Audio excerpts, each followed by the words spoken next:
اعوذ باللہ من الشیطان اللعین الرجیم بسم اللہ الرحمن الرحیم سبحان الذی اسری بعبدہ لیلا من المسجد الحرام الی المسجد الاقصی اقصی الذی بارکنا حولہ لنریہ آیاتنا انہ هو السمیع البصیر رب اشرح لی صدری ویسر لی امری واحلل عقدۃ من لسانی یفقہوا قولی ان اللہ وملائکتہ یصلون علی النبی یا ایھا الذین آمنوا صلوا علیہ وسلموا تسلیما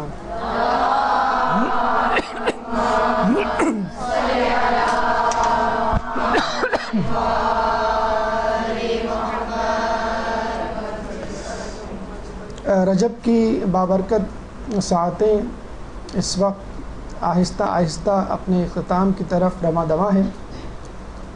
آج 22 رجب ہو چکی ہے اور انشاءاللہ 5 دن بعد 27 رجب کی بابرکت ساعت اور شب معراج انشاءاللہ ہم حاصل کرنے والے ہیں۔ چنانچہ واقع معراج، شب معراج کے حوالے سے یہ موضوع آپ کے سامنے پیش کیا جا رہا ہے۔ موضوع کافی تفصیل میں ہے اور ہونا تو یہی چاہیے تھا کہ اس موضوع کو 2 دروس میں تقسیم کر کے دیا جاتا، جس کا ہمیں اندازہ نہیں تھا، لیکن 2 دروس کا مٹیریل آپ کو طوعاً و کرہن یا چاروں ناچار آج ہی ہضم کرنا ہے، کیونکہ اگلا درس اتوار کو ہوگا اور اس وقت شب معراج گزر چکی ہوگی اور آپ لوگوں کے اذہان جو ہے اس طرف متوجہ نہیں ہوں گے۔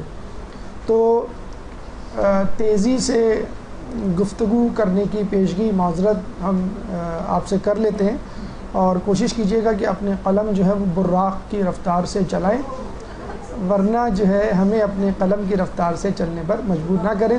اور ویسے بھی یہ لیکچر انشاءاللہ آڈیو، ویڈیو اور ریٹن تینوں فارمز میں دستیاب ہوگا۔ آئیے واقعہ معراج کی طرف چلتے ہیں۔ درود پڑھ دیجیے محمد والے محمد۔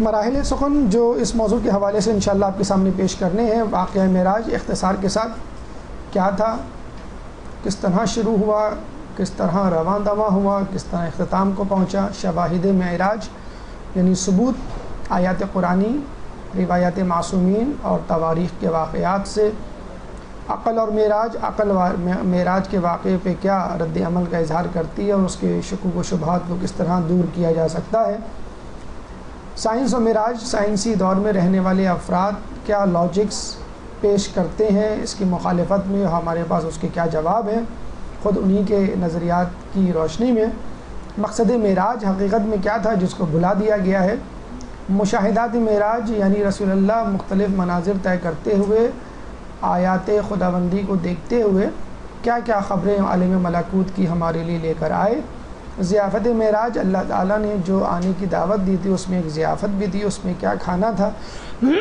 اور اس کے کیا اثرات مرتب ہوئے، تحائف معراج رسول اللہ جب واپس آئے تو اپنے ساتھ کیا کیا چیزیں اپنے لیے، اپنی امت کے لیے لے کر آئے، معراج امت رسول کہ خود ہماری معراج کس طرح ممکن ہے، فضائل شب معراج اختصار کے ساتھ اور اس شب میں کرنے والے اعمال۔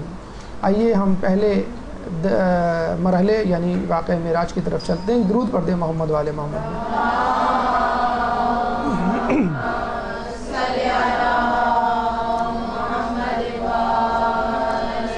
واقع معراج کے حوالے سے ہماری گفتگو کا پہلا مرحلہ یاد رکھیے کہ اللہ تعالیٰ نے سورہ بنی اسرائیل، سورہ اسرا، سورہ سبحان تینوں نام ہے اس سورہ کے، پہلی آیت میں اس کا تذکرہ کیا گیا ہے کہ پاک و منزہ ہے وہ ذات جو لے گئی اپنے بندے کو مسجد الحرام سے مسجد الاقصی۔ رسول اللہ ام ہانی مولا علی کی بہن کے ساتھ کے گھر میں موجود تھے اور وہاں سے جو ہے رسول اللہ کا سفر شروع ہوتا ہے مسجد الاقصی یعنی قبلہ اول۔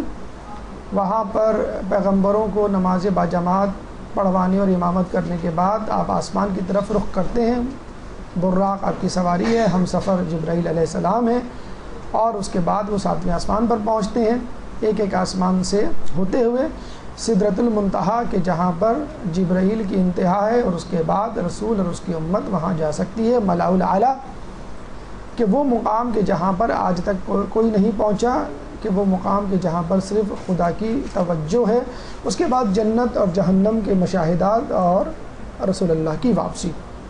یہ مختصر کے ساتھ اختصار کے ساتھ اسٹیشنز ہیں، اسٹاپ اوورز ہیں، مختلف مراحل ہیں جہاں سے رسول گزرے.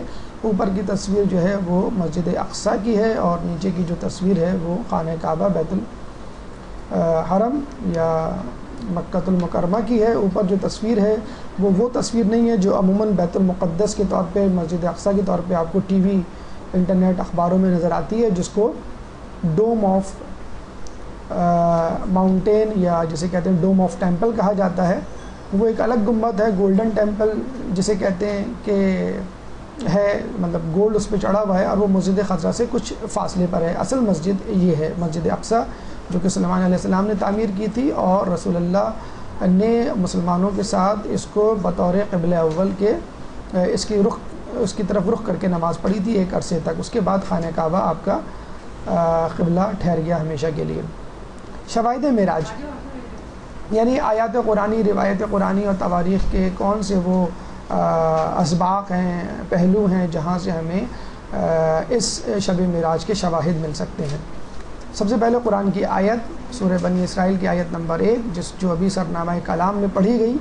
سبحان الذی اسری بعبدہ لیلا من المسجد الحرام الی المسجد الاقصی اقصی الذی بارکنا حولہ لنریہ من آیاتنا انہ هو السمیع البصیر. پاک و منزہ ہے وہ اللہ کہ جو اپنے بندے کو راتوں رات مسجد الحرام سے مسجد اقصیٰ کی طرف لے گیا، کہ جس کا ماحول پر برکت ہے، تاکہ ہم اسے اپنی نشانیاں دکھائیں. یقیناً وہ سننے والا، دیکھنے والا ہے.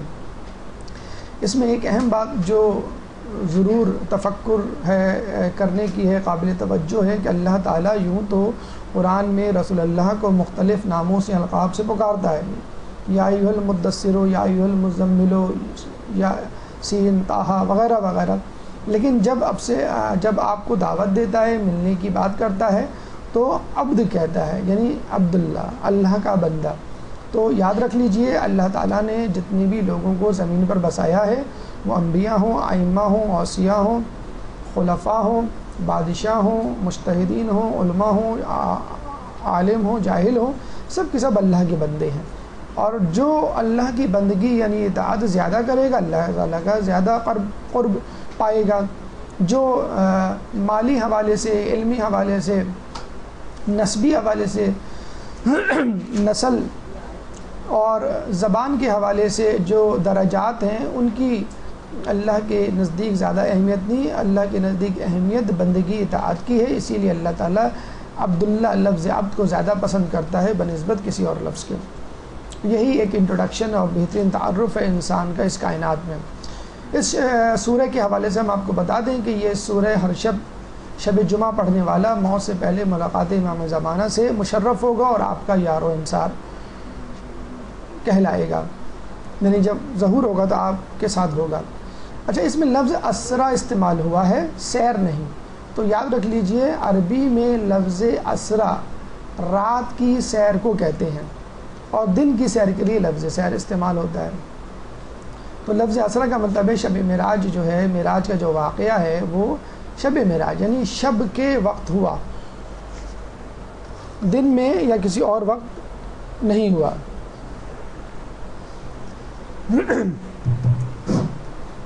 اچھا، اس میں ایک بات ذہن میں رکھیے کہ مسجد حرام سے مسجد اقصیٰ کا جو فاصلہ ہے وہ 1,02,034 کلومیٹر، یہ گوگل ویب سائٹ سے میپ میجر کیا گیا ہے.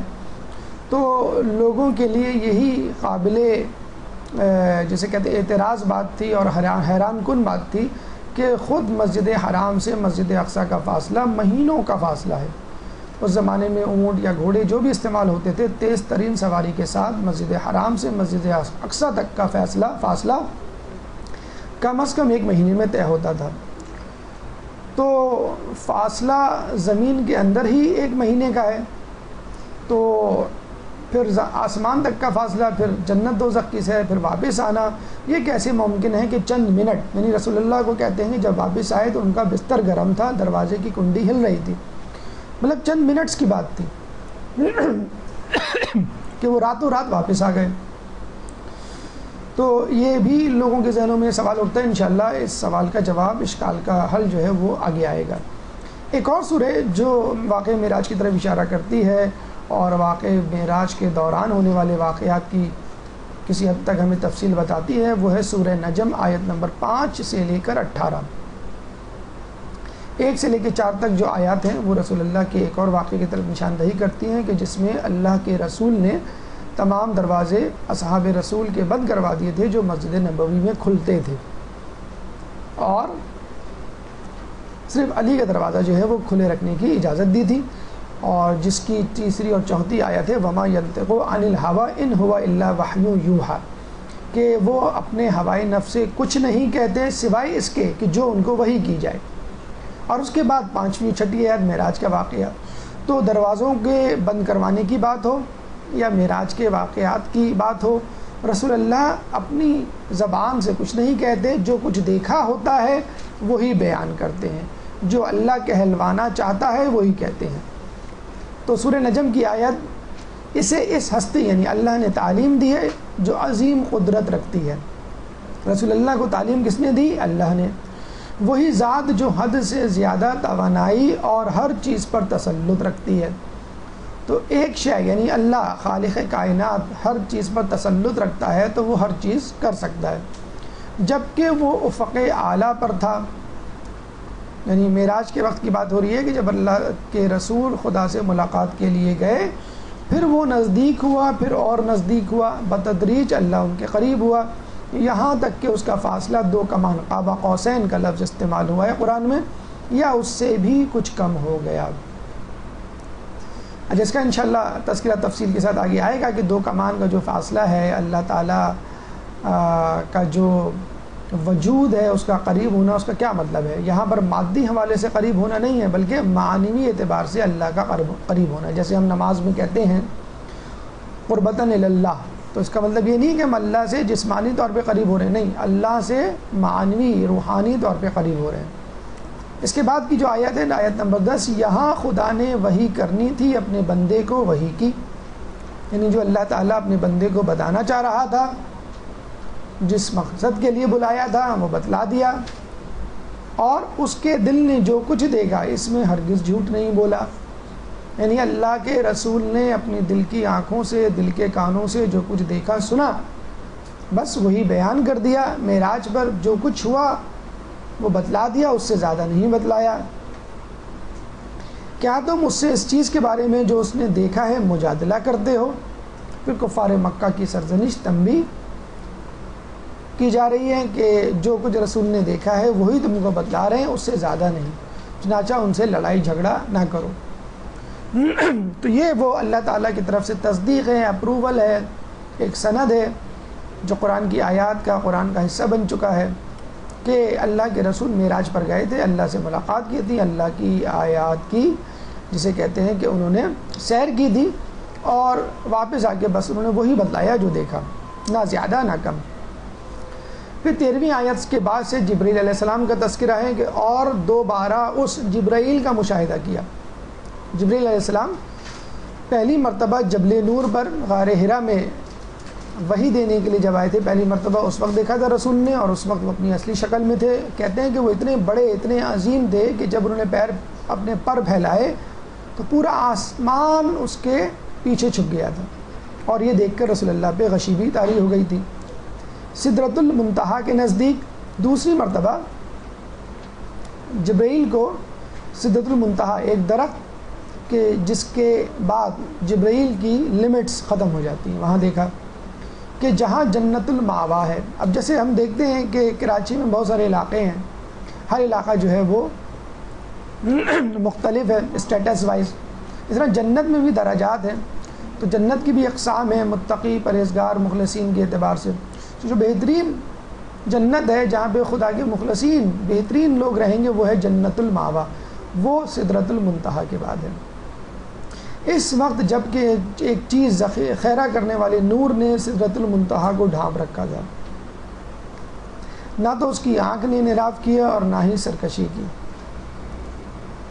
یعنی رسول اللہ جو کچھ دیکھنے گئے تھے بس وہی دیکھا اور کچھ اور نہیں دیکھا۔ اور یہ بھی بڑی امپورٹنٹ بات ہے آنکھوں نے انحراف نہیں کیا، سرکشی نہیں کی. دیکھیں آپ امام بارگاہ میں جاتے ہیں، اگر امام بارگاہ میں جانے سے پہلے آپ اطراف پر نگاہ ڈالیں تو آپ کو سیکورٹی گارڈز نظر آئیں گے، والنٹیئرز نظر آئیں گے، پولیس والے نظر آئیں گے، رینجرز والے نظر آئیں گے، کچھ سادہ کپڑوں میں لوگ نظر آئیں گے جو آپ کو گھور کے دیکھ رہے ہوں گے کہ کہیں یہ فورن باڈی تو نہیں، کوئی یہ جسے کہتے ہیں دہشت گرد تو نہیں. اگر آپ آس پاس دیکھیں گے تو ہو سکتا ہے آپ کنفیوز ہو جائیں، ٹینشن میں آ جائیں، اسٹریس میں آ جائیں. لیکن آپ ناک کی سیدھ میں جا رہے ہوں گے تو اپنی منزل پر پہنچ جائیں گے. ہو سکتا ہے آس پاس دیکھنے کی وجہ سے نہ صرف یہ کہ آپ ٹینشن اسٹریس میں مبتلا ہوں، بلکہ آپ کو پولیس والے سیکورٹی والے پکڑ بھی لیں کہ بھئی آپ مشکوک نظر آ رہے ہیں، آپ ادھر ادھر دیکھ رہے ہیں. تو رسول اللہ نے کہیں نہیں دیکھا، جہاں ان کو بلایا گیا وہاں گئے، جہاں بٹھایا گیا وہاں بیٹھے، جہاں کھڑا کیا گیا وہاں کھڑے رہے، جہاں بولا کہ دیکھو وہیں دیکھا. آس پاس دیکھنے کی کوشش نہیں کی. اور یہ بڑا اچھا میسیج ہے ہم لوگوں کے لیے، مردوں کے لیے، عورتوں کے لیے، کہ اگر کسی کے گھروں میں بھی جائیں تو آپ وہیں بیٹھیں، وہی سنیں اور وہی دیکھیں جو دکھایا جا رہا ہے، جو سنایا جا رہا ہے. کنسوئیاں لینے کی اور تجسس کرنے کی ضرورت نہیں. اس نے اپنی پروردگار کی چند عظیم آیات اور نشانیوں کا مشاہدہ کیا، اور یہی وہ مقصد تھا اہم ترین کہ جس کے لیے اللہ تعالیٰ نے اپنے رسول کو دعوت دی تھی، تاکہ وہ اللہ کی نشانیوں کو، اپنی عظمتوں کو دکھا سکے. وہ کتابیں جو شب معراج یا معراج کے واقعے پر دلالت کرتی ہیں، شیخ طوسی کی تفسیر طبیان، یہ سب کچھ عالم بیداری میں تھا. علامہ تبریسی کی مجمع البیان، معراج عالم بیداری میں ہوئی.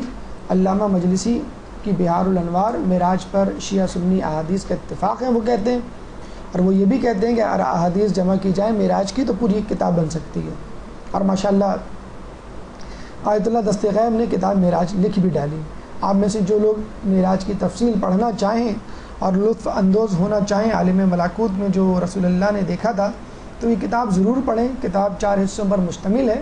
شروع کا حصہ معراج پر ہے اور 120 صفحات ہیں، اور کوئی اتنی ضخیم کتاب بھی نہیں ہے، اور قیمت بھی اتنی زیادہ نہیں ہے. لفظ معراج، کتاب کا نام ہے معراج، تقریباً ہر بک اسٹاپ میں مل جائے گی.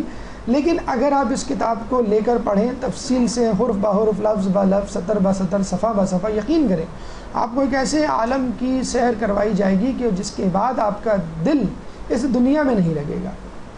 آپ کو ٹی وی، ڈرامے، فلمیں، کہانیاں، افسانے پڑھنے دیکھنے کا جی نہیں جائے گا. ایسی سیر خوبصورت، کیوں کہ وہ ہمارا ابدی مقام ہے، وہ ہمارا جسے کہتے ہیں نا کہ ملک ہے. لوگ آتے ہیں نا کراچی دیہات سے، کہتے ہیں ہم اپنے ملک جا رہے ہیں، تو یہ ملک نہیں، وہ ہمارا وطن ہے، وہ ہمارا ملک ہے. تو وہ ہمارا ملک ہے، وہ ہمارا اصل وطن ہے، آبائی ہے، گاؤں جسے کہہ لیں کہ جہاں سے ہم آئے ہیں. آیت اللہ دست غیب کے لیے ایک درود پڑھ دیجیے.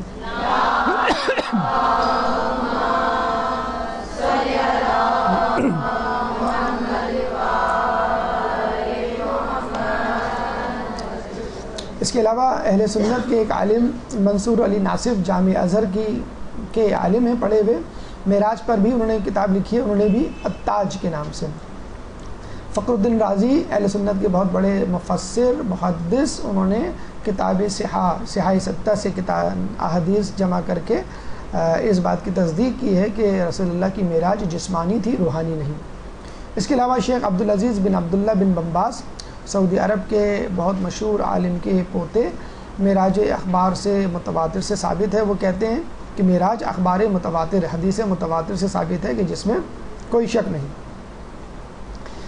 چند روایات کو چھوڑ کر تمام روایات شیعہ اور سنی کتابوں میں تمام کی تمام معراج کی تصدیق کرتی ہیں. چند روایات جن کو خود اہل سنت بھی ضعیف جانتے ہیں. ایک روایات یا حدیث جو ہے یا کمنٹس جو ہیں حسن بصری کی طرف سے، یہ واقعہ خواب میں پیش آیا، اور ایک جناب عائشہ کی طرف سے، خدا کی قسم بدن رسول ہم سے جدا نہیں ہوا، صرف رسول کی روح آسمان پر گئی تھی. تو اس کی تردید بہت آسانی سے کی جا سکتی ہے. اس کے رد میں دلائل کہ حسن بصری جو ہے وہ صحابی نہیں تھے، اور رسول اللہ کے بہت بعد پیدا ہوئے تھے، اور انہوں نے کوئی ایسی جسے کہ سند نہیں پیش کی کہ انہوں نے کس سے سنا. جناب عائشہ نے جو کہا کہ رسول کا بدن ہم سے جدا نہیں ہوا، تو رسول اللہ جناب عائشہ رسول اللہ کی زوجیت میں مدینے میں آئی، جبکہ یہ واقعہ معراج کا ہے، اور معراج یہ واقعہ مکے کا ہے، اور مکے میں بھی پہلی بعثت کا ہے. یعنی جناب عائشہ بعثت کے بعد 13 سال بعد رسول اللہ کی زوجیت میں آئیں. تو یہ واقعہ تو 13 سال پہلے کا ہے. بہرحال ان احادیث کو، روایات کو خود اہل سنت بھی اہمیت نہیں دیتے. چنانچہ معراج کا واقعہ اور جسمانی معراج کا واقعہ اہل تشیع اور اہل سنت دونوں کے ہاں مقبول اور معروف اور تصدیق شدہ ہے. اچھا، جب رسول اللہ واپس اور واقعہ سنایا تو عرب کے بدو اس میں بڑے ہنسے.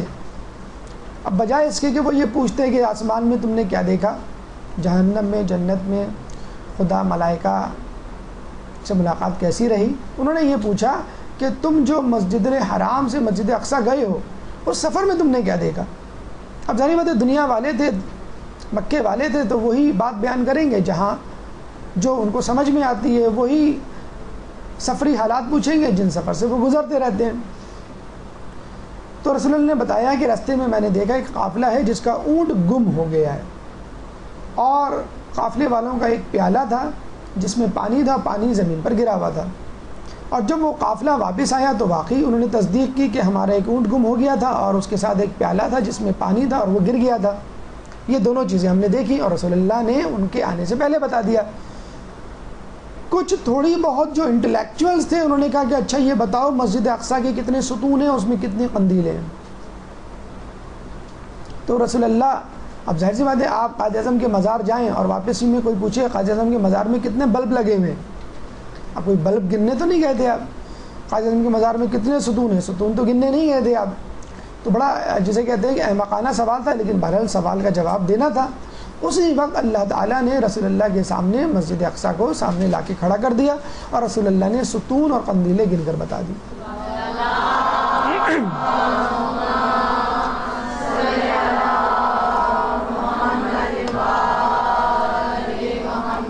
یہ ہے مسجد اقصیٰ کا آخر کا اندرونی حصہ. اچھا، اب آئیے ہماری گفتگو کے تیسرے مرحلے عقل و معراج کی طرف کہ ایک عقل انسانی جب معراج کے واقعے کو سنتی ہے تو اس کے ذہن میں، عقل کے اندر کیا شکوک و شبہات، سوالات جنم دیتے ہیں. ان سوالات کو ایڈریس کرتے ہوئے، ان کے جوابات دیتے ہوئے ہم آگے چلتے ہیں.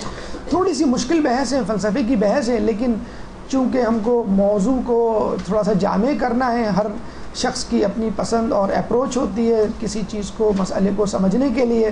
چنانچہ فلسفے کے جو وہ ماہر ہیں یا ان پہ جو جسے کہتے ہیں دسترس رکھتے ہیں یا دلچسپی رکھتے ہیں، ان کے لیے واقعہ محال، یعنی جو واقعہ محال ہونا، ناممکن ہو، وہ دو طرح کا ہوتا ہے، محال عقلی اور محال عادی. محال عقلی کیا ہے؟ موضوع واحد، مثلا کہ دو متضاد چیزیں ایک جگہ جمع نہیں ہو سکتی، مثلا پانی اور آگ. زمان واحد یعنی دو متضاد چیزیں ایک زمانے میں جمع نہیں ہو سکتی، یعنی ایک ہی وقت میں ایک چیز سیاہ ہو اور ایک ہی وقت میں ایک چیز سفید ہو. مکان واحد، دو چیزیں ایک ہی جگہ جسے کہتے ہیں جمع نہیں ہو سکتی، ایک شخص میں علم بھی ہو اور جہل بھی ہو. تو وہ یہ کہتے ہیں عقلی فلسفے کے ماہر کہ آپ ایک جگہ یہ کہتے ہیں کہ خدا ہر جگہ ہے، اور واقعی معراج سے ثابت ہوتا ہے کہ آپ خدا سے ملنے گئے اور ملاقات اسی سے کی جاتی ہے کہ جو سامنے موجود ہو، یعنی مجسم ہو، اور جو نظر نہیں آتا اس سے آپ کیسے ملاقات کریں گے. اور خدا مکان رکھتا ہے، اگر مکان نہ رکھتا اور خدا ہر جگہ موجود ہوتا تو آسمان پہ جانے کی کیا ضرورت خدا سے ملنے کے لیے، وہ تو ہر جگہ موجود ہے. یہ ان کا اعتراض. ایک ہوتا ہے محال عادی، یعنی چیز ممکن تو ہے لیکن عادت کے خلاف ہے، یعنی کوئی شخص ہے کھانا کھا کر اس کی جسے کہتے ہیں کہ بھوک مٹتی ہے، بعض اوقات کھانا کھا کے نہ مٹے، لیکن بڑا مشکل ہوگا یہ اعتبار کرنا. دوا سے بیماری ٹھیک ہوتی ہے لیکن بعض اوقات دوا سے بیماری بگڑ بھی جاتی ہے، مشکل ہے اس پہ اعتبار کرنا لیکن ممکن ہے. انسان اڑ نہیں سکتا کیونکہ پرندے اڑتے ہیں، اڑنے کے لیے پر چاہیے، مشکل ہے، انسان نہیں اڑتا ہے کسی چیز کے بغیر، لیکن ممکن ہے. بہرحال آئیے ان کے جوابات دیتے ہیں. پہلا جواب محال عقلی کہ دیکھیں اللہ تعالیٰ کو جہاں تک دیکھنے کی، ملنے کی بات ہے، جسمانی اور مادی اعتراض جو ہو رہا ہے، تو کہیں بھی روایت میں یہ نہیں آیا کہ اللہ تعالیٰ کو رسول اللہ نے اپنی آنکھوں سے دیکھا. قلبی آنکھ سے دیکھنے کا تذکرہ، دل کی آنکھ سے دیکھنے کا تذکرہ یہاں بھی وہاں بھی، چاہے کہیں پہ بھی انسان ہو، اللہ کا مشاہدہ کر سکتا ہے. تو اللہ کا مشاہدہ جو ہے وہ قلبی آنکھوں سے تھا. تو خدا کی آیات کا مشاہدہ نظروں سے ہو سکتا ہے، لیکن خدا کا مشاہدہ قلبی آنکھ سے ہوتا ہے۔ محال عادی ٹھیک ہے، انسان ہوا میں نہیں اڑ سکتا، لیکن ممکن ہے۔ سلیمان علیہ السلام کے قصے ہر کسی نے سنے ہوئے ہیں کہ کس طرح انہوں نے کہا ملکہ بلقیس کے تخت کو لانے کا، تو ایک جن اٹھا، اس نے کہا کہ میں آپ کی مسند سے اٹھنے سے پہلے اس کا تخت لا سکتا ہوں۔ آصف برقیہ نے کہا کہ میں پلک جھپکتے ہوئے ملکہ بلقیس کا تخت لا سکتا ہوں، اور وہ لے بھی آئے۔ تو جب یہ بات پہلے ممکن ہے کہ پلک جھپکتے ہی ایک چیز اڑ کر ایک جگہ سے دوسری جگہ چلی جائے، آصف برقیہ یہ کام کر سکے، تو خود رسول اللہ کے لیے یہ کام ہونا کچھ بعید نہیں۔ اور ایک جواب جو ان تمام جوابات پر بھاری ہے، جواب کلی، وہ یہ کہ معجزہ کہتے ہی اس کو ہیں کہ جو عقل سے ماورا ہو، جس کی کوئی منطق یا دلیل نہ دی جا سکے، ورنہ پھر وہ معجزہ کیوں کہلائے؟ اور یہ خود رسول کے نبی ہونے کی دلیل ہے۔ معراج جو کہ ایک معجزہ ہے، جو ایک عام انسان سے سرزد نہیں ہو سکتا، جس کو عقل نہیں سمجھ پا رہی، کہ رسول نبی تھے اور ہیں۔ چوتھا مرحلہ سائنس و معراج۔ آج کل کے سائنسی دور میں رہنے والے افراد سائنسی حوالے سے کچھ گفتگو اور اعتراض کرتے ہیں۔ وہ کہتے ہیں کہ یہ کیسے ممکن ہے کہ انسان ہوا میں اڑ جائے اور اتنی اسپیڈ سے اڑ جائے؟ تو بھائی ہوائی جہاز اور راکٹ جب انسان کو لے کے اڑ سکتے ہیں، تو اللہ تعالیٰ کیا رسول کے لیے سواری کا انتظام نہیں کر سکتا؟ اور رسول کے لیے براق کا، جسے کہتے ہیں کہ اہتمام کیا گیا۔ یہ تصویر ہم نے ویکیپیڈیا انٹرنیٹ سے نکالی ہے۔ براق ایسا نہیں تھا، ایک جسے کہتے ہیں کہ خیالی پکچر ہے، تو وہ جہاز اور راکٹ کی رفتار سے اڑ سکتا تھا۔ جب انسان راکٹ جہاز بنا سکتا ہے تو اللہ تعالیٰ براق خلق نہیں کر سکتا کہ جس نے انسان کو بنایا؟ ایک اور سوال کہ انسان کا کشش ثقل سے آزاد ہونا، کیونکہ جب بھی آپ کوئی پتھر یا گیند اوپر پھینکتے ہیں تو وہ نیچے آتی ہے کشش ثقل کے سبب۔ انسان کیسے اوپر چلا گیا؟ تو یہ بات سائنسدان تسلیم کرتے ہیں کہ اگر کسی چیز کو بہت زیادہ اسپیڈ سے پھینکا جائے تو وہ اوپر چلی جاتی ہے۔ مثلا پتھر ہے، اس کو آپ کم قوت سے اوپر پھینکیں تو وہ ہو سکتا ہے 1 فٹ اوپر جائے، 2 فٹ اوپر جائے۔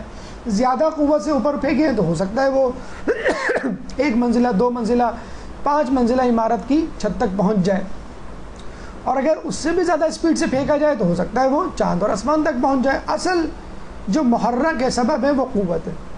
تو اگر کوئی انسان کوئی شے 9.8 میٹر پر سیکنڈ اسکوائر کے اسرا سے، ایکسلریشن سے چلے، یعنی ہر سیکنڈ میں اس کی اسپیڈ 9.8 میٹر بڑھ جائے، تو وہ کشش ثقل سے آزاد ہو سکتا ہے۔ جہاز، راکٹ، سیارے سبھی اسی جسے کہتے ہیں کہ بنیاد پر بنائے جاتے ہیں۔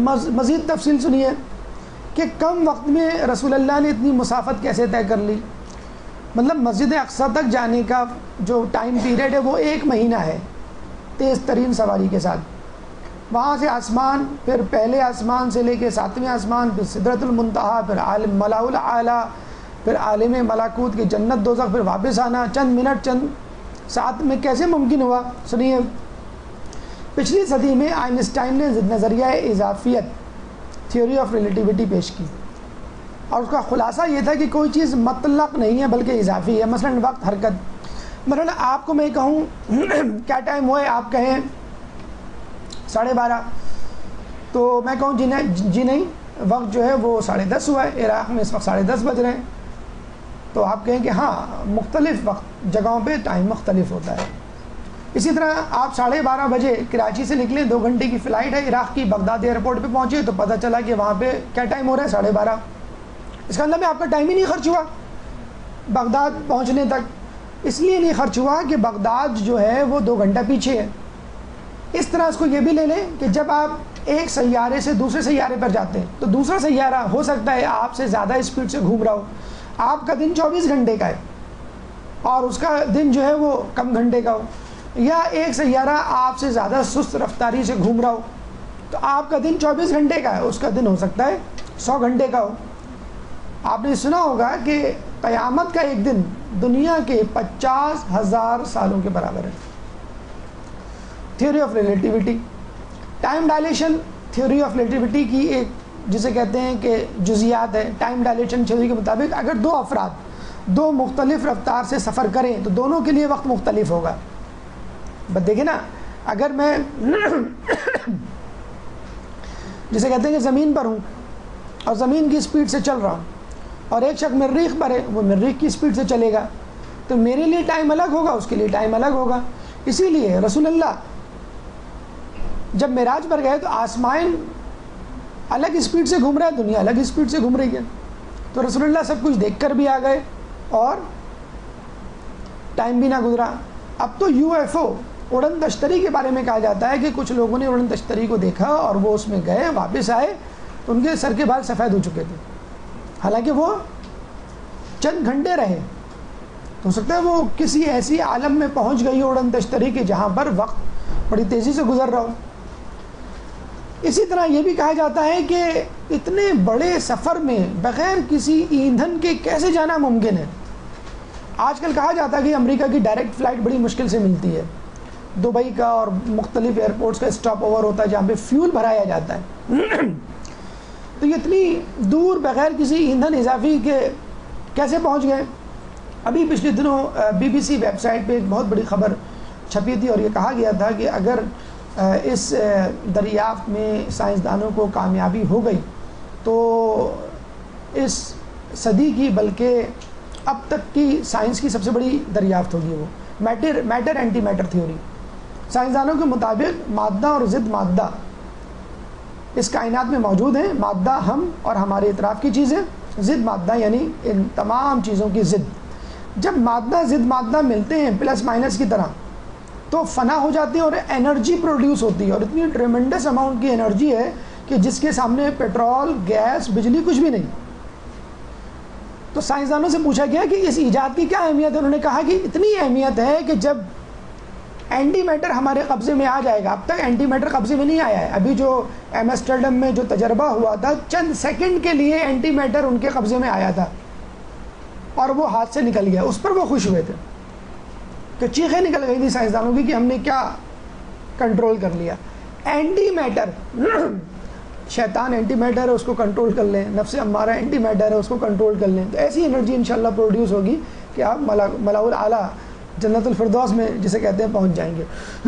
تو میٹر اینٹی میٹر جب ملتے ہیں تو اتنی انرجی، کہتے ہیں کہ اب اگر ہم نے کر لیا اینٹی میٹر کو کنٹرول تو 2 بوتلیں ہوں گی سائنسدانوں کے ہاتھ میں، راکٹ کے اندر سوار لوگوں کے ہاتھ میں، اور وقتاً فوقتاً میٹر اینٹی میٹر جو 2 بوتلوں میں موجود ہوگا اس کو وہ ملائیں گے، انرجی پروڈیوس کریں گے اور راکٹ چلے گا. راکٹ کے ساتھ پیٹرول کی ٹنکی یا گیس کا سلنڈر ضروری نہیں ہوگا، یعنی پیٹرول، بجلی، گیس تو بالکل جسے کہتے ہیں کہ پتھر کے زمانے کی چیزیں بن جائیں گی. اتنی بڑی دریافت ہے جو چند سیکنڈ کے لیے سائنسدانوں کے ہاتھ میں آیا. تو انسان اپنے اندر کا اینٹی میٹر نفس امارہ اور باہر کا اینٹی میٹر اور شیطان کو کنٹرول کر لے تو کہاں پہنچ جائے. بہرحال آئنسٹائن نے ہمارے مسئلے کو حل کر دیا اور E=mc² کی جو ایکویشن پیش کی اس کے تحت یہ ثابت کر دیا تھیوریٹیکلی ہی صحیح، میٹر یعنی مادہ روشنی میں تبدیل ہو سکتا ہے. اگر کوئی مادہ روشنی کی اسپیڈ سے چلے تو وہ سورج تک 8 منٹ میں، سورج کی روشنی زمین تک 8 منٹ میں پہنچتی ہے. تو رسول اللہ اگر روشنی کی اسپیڈ سے چلے ہوں تو وہ 8 منٹ میں آسمان تک پہنچ گئے ہوں گے، اور روشنی کی اسپیڈ سے زیادہ چلے ہوں تو سیکنڈز میں پہنچ گئے ہوں گے. لفظ اگر تو میں سائنسدانوں کے احترام میں لگا رہا ہوں. ہم تو وہ لوگ ہیں جو کہتے ہیں کہ نور اگر نور کی اسپیڈ سے نہ چلا تو پھر کون چلے گا نور کی اسپیڈ سے؟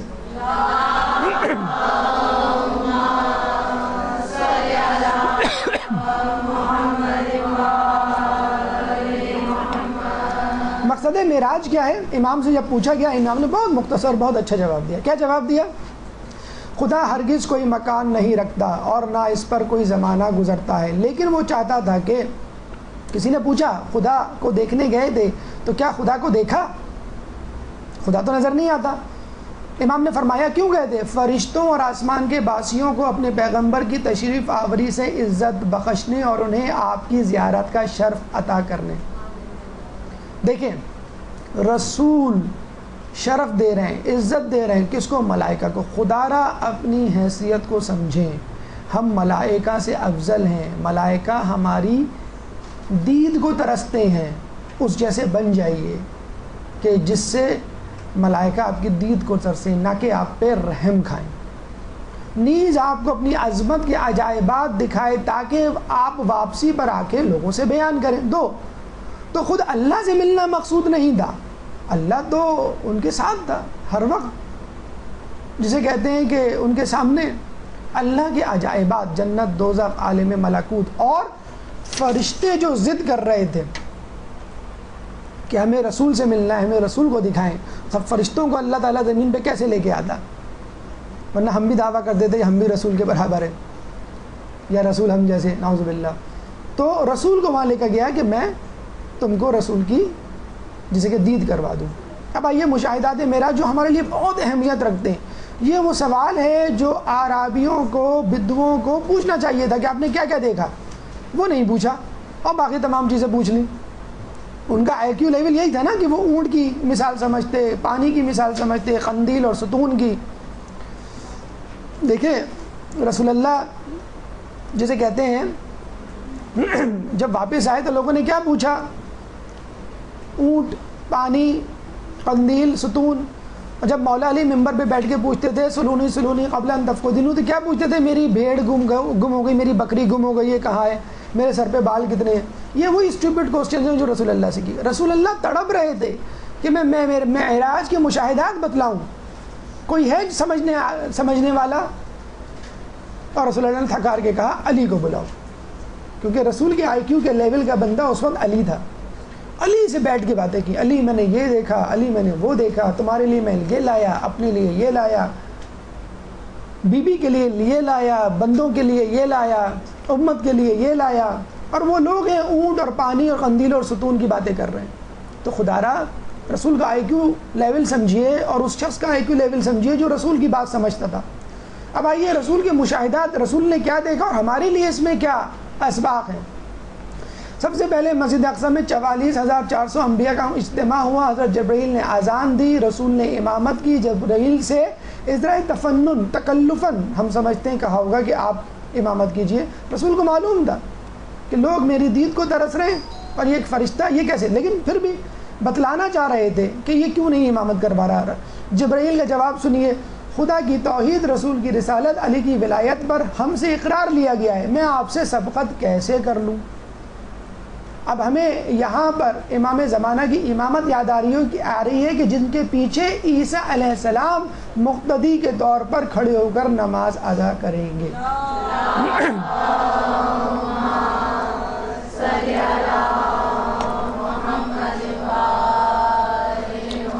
تو نبی کی امامت رسول کر سکتا ہے یا رسول کا وسیع یا جانشین کر سکتا ہے، یاد رکھ لیجیے۔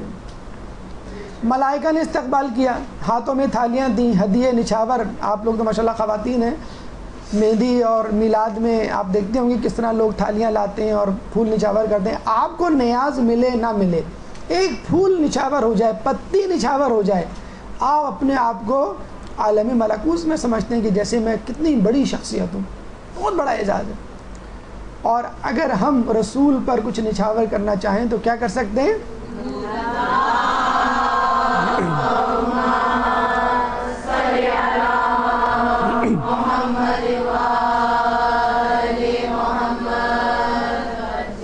سفر ایسا کہ جس میں ہم سفر جبرائیل جیسا 600 پر تھے جبرائیل کے، کہ جب وہ کھولتے تھے تو پورا آسمان ڈھپ جاتا تھا۔ اور کہتے ہیں کہ رسول اللہ پہ غشی طاری ہو گئی تھی جب پہلی مرتبہ دیکھا تھا۔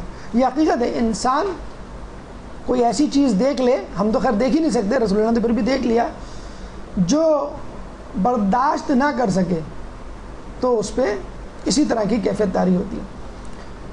دوسری مرتبہ معراج کے موقع پر دیکھا، باقی ایام میں خوبصورت عربی نوجوان کی صورت میں آیا کرتے تھے، وہ چھوٹے ہو کر، اور کہتے ہیں کہ اتنی طاقت تھی کہ قوم لوط پر جب عذاب دیا جانے کا کہا تو انہوں نے اپنے پر سے لوط علیہ السلام کی قوم کے 7 شہروں کو اوپر اٹھایا، اور اتنا اوپر اٹھایا، اتنا اوپر آسمان پر لے گئے کہ ان کے گھروں میں موجود مرغ کی آوازیں فرشتے سننے لگے، اور پھر وہاں سے گرا دیا۔ قوم سمود پر جب آواز دینے کی، عذاب دینے کی باری آئی تو صرف چیخے. آپ چیختی نا اپنے بچے پر تو گلاس ٹوٹ جاتا ہے اس کے ہاتھ سے گر کے، ڈر جاتا ہے نا وہ. کچھ لوگ کہتے ہیں بڑے بھی بعض اوقات اس کیفیت کا شکار ہو جاتے ہیں، ان کے ہاتھ سے بھی گلاس چھوٹ جاتا ہے. تو صرف چیخے اور وہ قوم مر گئی تھی. ایک دفعہ عیسیٰ علیہ السلام فلسطین میں عبادت کرنے گئے تو شیطان نے چاہا ان کو میں بہکاؤں، وسوسہ ڈالوں. جبرائیل نے فقط پر کو جھٹکا اور شیطان دریائے چین پہ جا کر گرا. اس کے باوجود، اتنی طاقت کے باوجود، ایک دفعہ رسول کی بارگاہ میں حاضر تھے، اسرائیل آئے، اسرائیل کو دیکھ کر رسول اللہ کے پیچھے چھپ گئے بچے کی طرح. کہ بچہ نہیں چھپ جاتا، ابو کو دیکھ کر یا کسی بڑی شخصیت کو دیکھ کر چھپ گئے. رسول اللہ کیا ہوا؟ کہنے لگے میں یہ سمجھا کہ شاید قیامت آنے والی ہے، اسرافیل سور پھونکنے کے لیے آئیں، ہم تھوڑا سا اختیار حاصل کر لیتے ہیں تو ہمارے دماغ جو ہے وہ ساتویں آسمان پر پہنچ جاتے ہیں. یہ جبرائیل کی ایک خیالی تصویر ہے، اس کو سچ نہ سمجھ لیجئے گا. منزل علی کو دیکھا رسول نے معراج پر. رسول سے پوچھا خدا نے تمہارا دوست کون ہے؟ رسول اللہ نے جواب دیا علی. تو دیکھا اسی وقت پہلو میں علی موجود. رسول اللہ حیران ہوئے، علی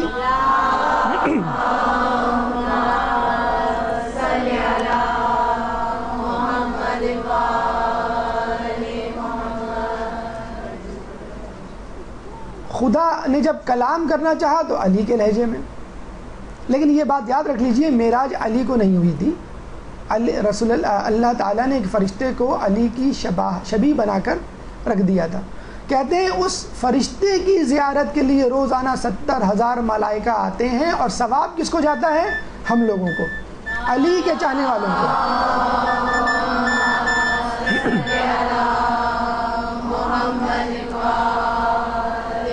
اب ہماری شبیہ شاعر اسلام پر بھی اعتراض نہ کیا جائے جو ہم امام بارگاہوں میں بناتے ہیں، علم لگاتے ہیں. یہ اصل نہیں ہے، نقل ہے، شبیہ ہے، شاعر اسلام ہے، اور اگر ہم اس کی زیارت کریں تو یہ بھی عین ثواب ہوگا. تو علی کا چاہنے والا ہونا آپ کے ثواب میں اضافہ، یہ الگ بونس پوائنٹ ہے جو آپ کو مل رہے ہیں. جب بھی علی کے چاہنے والوں کی نیکیاں پہاڑوں سے بھی اتنی زیادہ ہوں گی، اتنی کثرت میں کہ لوگ حیران رہ جائیں گے، یہ اتنا پرہیزگار تو نہیں تھا. تو علی کی محبت رکھنا بھی ایک بہت بڑا فن ہے، بہت بڑا کمال ہے، بہت بڑی معراج ہے. عبادت تو ہے ہی، تقویٰ تو ہے، لیکن فقط علی کی محبت رکھنا وہ خود بھی ایک بہت بڑا کمال ہے، بہت بڑی. جسے کہتے ہیں نا کہ کثرت دشمن کے لیے تیار ہو جائے، علی کی محبت ہے. تو یہ دیکھیے یہ اتنا بڑا ثواب ہم کو ملے گا. ہم کچھ بھی نہ کریں، سو رہے ہوں، جاگ رہے ہوں، کھیل رہے ہوں، کود رہے ہوں، پڑھ رہے ہوں، کھا رہے ہوں، 70,000 ملائکہ کی زیارت کا ثواب ہمارے اکاؤنٹ میں لکھا جا رہا ہے مستقل طور پر.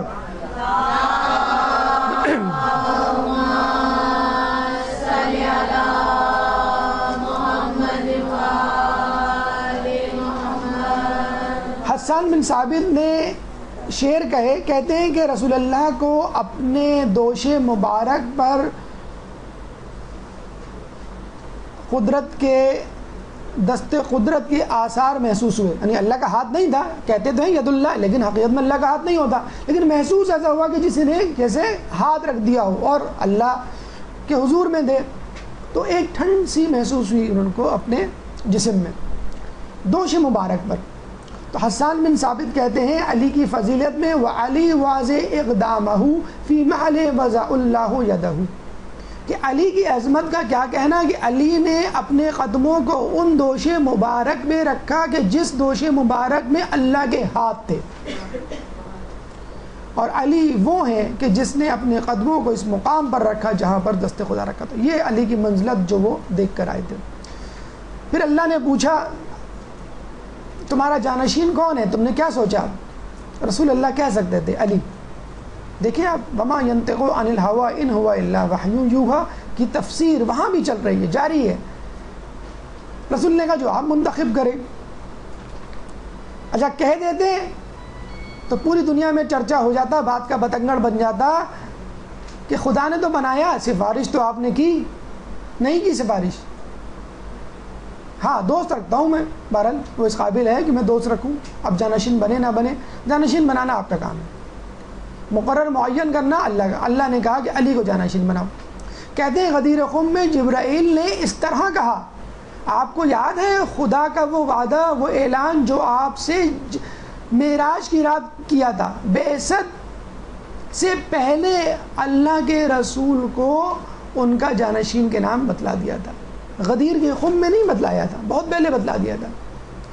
علی کو خوشخبری دی، عیسیٰ و موسیٰ کا سلام پہنچایا اور کہا علی میں نے تیرے لیے اللہ سے جو کچھ مانگا مجھے ملا سوائے نبوت کے. جب جبرائیل آتے تو رسول کہتے کہ دیکھو جو میں دیکھ رہا ہوں وہ تم بھی دیکھ رہے ہو، جو میں سن رہا ہوں وہ تم بھی سن رہے ہو، بس فرق یہ ہے کہ تم نبی نہیں ہو، ہم اور تم ایک ہی نور سے ہیں. تو آپ دیکھیں معراج کا جب ڈسکشن چل رہا ہوگا، رسول اور علی جب گفتگو کر کیا منظر ہوگا. علی کو ڈھونڈ رہے تھے کہ کوئی مجھ جیسا مل جائے تو میں بتاؤں میں نے کیا دیکھا، ورنہ ان بدوؤں کو تو میں اونٹ، قندیل اور ستون بتا بتا کے تھک جاؤں گا اور یہ نہیں ایمان لانے والے. عتبہ بن ابو لہب نے پھر بھی انکار کر دیا تھا. رسول اللہ نے دعا دی تھی کہ تجھ پہ اللہ ایک کتا، ایک درندہ مسلط کرے، جہاں جاتا اس کے باپ اور بھائی اس کو اپنے نرغے میں رکھتے کہ رسول اللہ کی بد دعا کو ہم غلط ثابت کریں گے. ایک جگہ گئے، ایک شخص نے کہا یہاں پر ہوشیار رہے، یہاں پہ درندے ہوتے ہیں. کوئی بات نہیں. عتبہ کو اپنے درمیان سلایا، باپ اور بڑے بیٹے نے. رات کو شیر آیا، اس کا سر چبا گیا اور چلا گیا، کھایا نہیں. نہ جس کو کھایا نہیں جاتا ہے وہ وہیں مر گیا، وہ چیخ بھی نہ نکال سکا. جب صبح اٹھے تو درمیان میں عتبہ بن ابی لہب مردہ پڑا ہوا ہے. لیکن جانشینی کی خوشخبری کے ساتھ ایک اور بات تھوڑی سی دل کو اداس کرنے والی. لیکن خدا نے کہا رسول لیکن میں ان کو ایسی آزمائشوں میں مبتلا کروں گا کہ کسی پیغمبر کو نہ کی ہوگی. رسول اللہ نے کہا کہ ایسا کیوں نہ کریں، ایسا تڑپ اٹھے رسول. لیکن اللہ نے کہا نہیں، میں نے سوچ لیا ہے اور لکھ دیا ہے، اور ایسا کیوں نہ ہو. ہر کے درئی بزم مقرب ترست جامع بلا بیشترش میدہن، کہ جو محفل میں صاحب محفل سے قریب ترین ہوتا ہے اس میں زیادہ مصیبتیں اور آزمائش ہوتی ہیں. اردو میں اس کے شعر کا شعر میں ترجمہ کیا جائے تو کیا ہوگا؟ مکتبہ عشق کا دستور نرالا دیکھا، اس کو چھٹی نہ ملی جس نے سبق یاد کیا. تو آزمائشیں اگر تھیں تو یقیناً علی آزمائش کو برداشت کرنے کی قوت رکھتے تھے. اور پھر بھی رسول سے پوچھتے تھے کہ کیا میرا ایمان سلامت ہوگا؟ بس فکر تھی تو ایمان کی سلامتی کی. نعوذ باللہ مسلم ہے، مصدقہ ہے کہ ایمان تو سلامت ہوگا، لیکن پھر بھی ہمیں بتانے کے لیے آزمائش کی نہیں، اپنے ایمان کی سلامتی کی فکر. نور زہرا، نور علی دیکھا، نور زہرا دیکھا، باقی ائمہ کا نور دیکھا. امام زمانہ کا نور ایک الگ سے واضح نور تھا، جس کی وجہ سے مجتہدین کہتے ہیں کہ پنجتن پاک اصحاب کسا کے بعد افضلیت میں امام زمانہ کا نمبر ہے. اور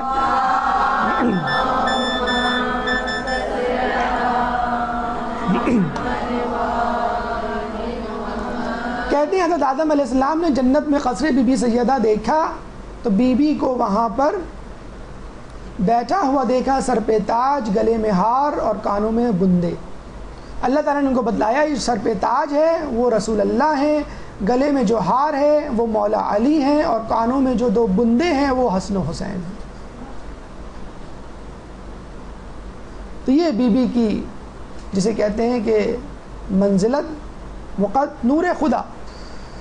تفسیر میں آیا ہے کہ خدا اور رسول کے درمیان قاب قوسین کا فاصلہ رہ گیا. تو یاد رکھیے یہ معنوی ہے کہ نہ مادی. امام سے پوچھا گیا کہ یہ کیا مطلب کہ قاب قوسین کا فاصلہ رہ گیا 2 کمانوں کا؟ امام نے کہا لا تدرکہ الابصار، جو آنکھ جس میں لطیف ہوا کو نہ دیکھ سکے وہ خدا کو کیسے دیکھ سکتی ہے؟ رسول نے دل کی آنکھ سے مشاہدہ کیا تھا اللہ کا.